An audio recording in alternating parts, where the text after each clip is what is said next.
Selamat sejahtera dan salam damai Kristus kepada semua pendengar setia Fresh Juice.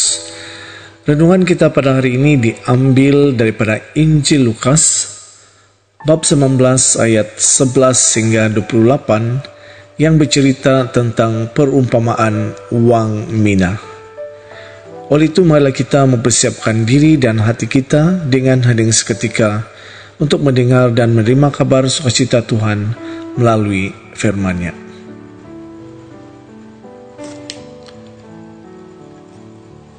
Untuk mereka yang mendengarkan Dia di situ, Yesus melanjutkan perkataannya dengan satu perumpamaan, sebab Ia sudah dekat Yerusalem dan mereka menyangka bahwa kerajaan Allah akan segera kelihatan.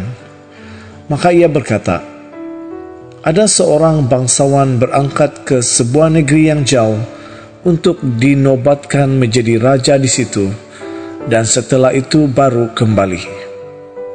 Ia memanggil 10 orang hambanya dan memberikan 10 mina kepada mereka.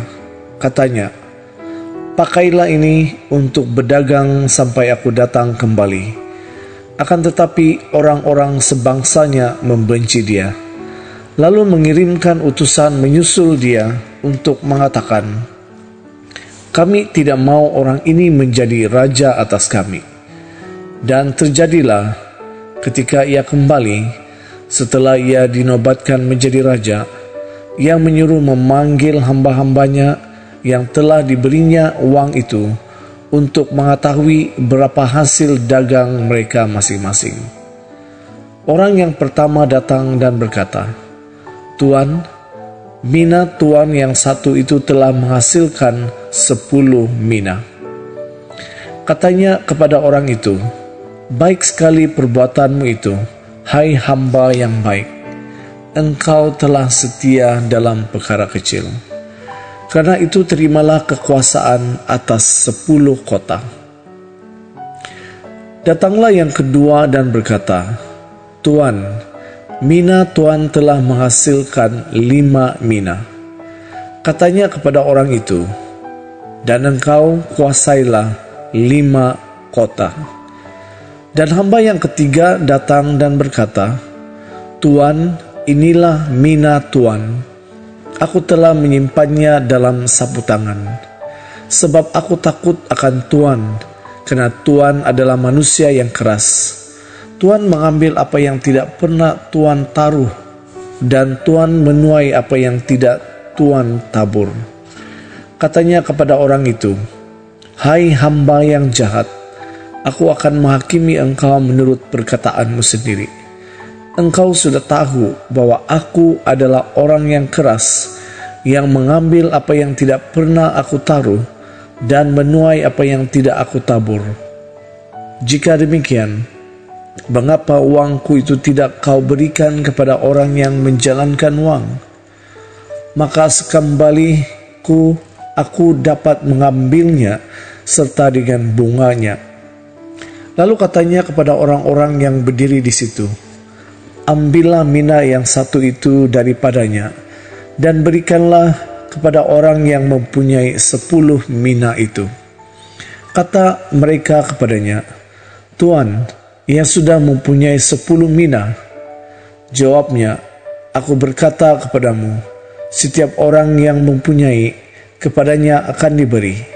Tetapi siapa yang tidak mempunyai, daripadanya akan diambil juga apa yang ada padanya. Akan tetapi semua seturuku ini, yang tidak suka aku menjadi rajanya, bawalah mereka kemari, dan bunuhlah mereka di depan mataku.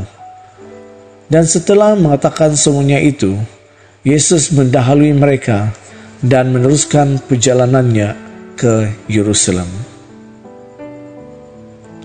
Demikianlah Injil Tuhan. Saudara-saudari yang dikasihi Tuhan, cerita atau perumpamaan yang kita dengar sebentar tadi, jika diartikan dalam tafsiran yang lebih luas, dapat diuraikan sebagai berikut. Tuan serupa dengan Allah, hamba serupa dengan manusia, dan mina pula adalah karunia yang sudah Allah berikan kepada manusia. Perumpamaan mina ini menggambarkan bahwa setiap orang percaya yang telah diselamatkan memiliki tanggung jawab untuk menggunakan apa yang dikaruniakan kepadanya dengan setia. Masing-masing kita telah dikaruniai kesempatan, waktu, dan perlengkapan untuk hidup bagi Kristus melalui tindakan kemurahan, doa, persembahan, dan banyak cara lain lagi.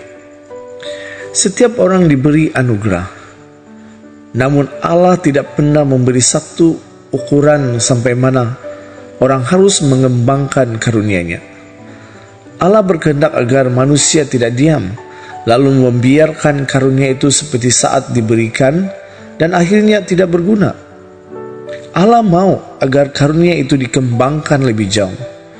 Tanggung jawab dan kesetiaan terhadap karunia itu pada akhirnya menjadi ukuran dari tanggung jawab yang akan diberikan lagi kepada manusia. Upah mereka bukanlah satu pemberian, tetapi satu tugas baru yang menuntut tanggung jawab yang lebih besar. Mereka yang mengembangkan dengan baik karunia yang Allah berikan, kepadanya akan diberikan juga tanggung jawab yang lebih besar. Mereka yang kurang bertekun dan menghasilkan lebih sedikit, kepada mereka akan juga diberikan tugas dan tanggung jawab, namun dengan skala yang lebih kecil. Mereka yang tidak melakukan apa-apa, karunia itu akan diambil dari mereka dan diberikan kepada orang lain yang mau berusaha dengan setia dan bertanggung jawab untuk menghasilkan sesuatu yang berlimpah. Secara sederhana, perumpamaan ini menegaskan sikap Allah akan anugerah dan kesukaan yang akan manusia peroleh saat kerajaan Allah ditegakkan. Apa yang akan diterima orang percaya dalam kerajaan Allah di masa yang akan datang tergantung pada apa yang mereka miliki saat ini. Kedudukan dan warisan di surga akan sebanding dengan pengabdian mereka sekarang ini kepada jalan dan kerajaan Allah.